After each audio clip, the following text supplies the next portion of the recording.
Now the assessment, 10 points. First, President-elect Biden. What he said was correct. He should have made the statement he did.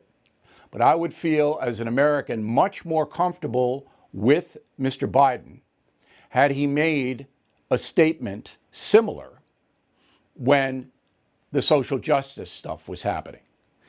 He was shy, to say the least, at the Democratic convention, not one mention of all the pandemonium and destruction caused by criminals after George Floyd. Not one mention by Mr. Biden or any other Democrat. So don't now say that you're so concerned about hooligan protesters. Now, I'm saying that in a general sense. Maybe President-elect Biden has learned his lesson. I doubt it. I think he's an ideological, political guy. What he did today was correct. What he has done in the past does not give me confidence that he is a strong leader. President Trump, enough. We got it. I sympathize. When Attorney General Barr said there was corruption in the election, but it didn't rise to an overturn of the vote, my question was, I'd like to know about the corruption, Mr. Attorney General. I'd like to know exactly who did what. Has that been forthcoming? No, it has not. The Justice Department didn't do it, and Congress will not do it. That is horrible. A horrible dereliction of duty. And you are right to be angry about it, Mr. President Trump.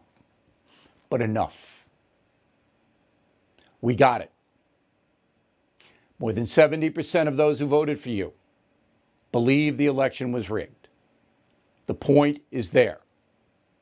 Unless the Supreme Court steps in, nothing is going to happen, and unless there's overwhelming evidence of fraud, which the Justice Department has not produced, nor has Congress, Ted Cruz or any of the guys supporting you, Mr. President, nor have your own lawyers. I mean, very serious, demonstrable evidence. Joe Biden's going to be president in 2 weeks. Accept it, because you're tearing the nation apart.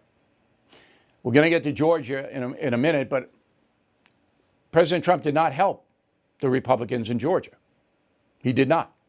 And I'll explain that coming up. So, Mr. President, with all due respect and with sympathy, because I do believe that you got hammered in that election. And I want to know, and if President-elect Biden were really interested in all the people of the United States, he would order a federal investigation of the entire election to find out what happened, exactly what happened, and to send the corruptors to prison if there is evidence to do that. And that's the truth. But no more. Got 2 weeks in the White House, Mr. President.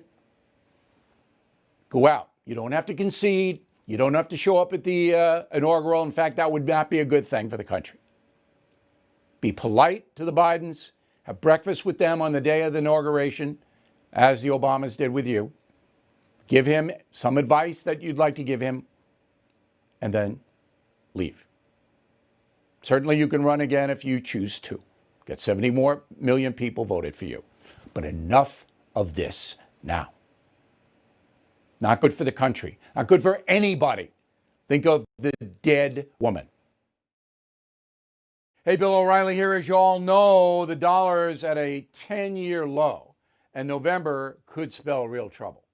That's why I recommend you consider physical gold and silver, and the only company I do business with in this area is American Hartford Gold. You can call them right now. Make sure you tell them Bill O'Reilly sent you, and they'll give you a free gold coin on your first qualified order. Since I have been recommending American Hartford Gold, gold's up over 40%, silver over 60%. So please don't wait. Call them now. 877-444-GOLD Gold. 877-444-GOLD Gold, or text GOLD to 65532.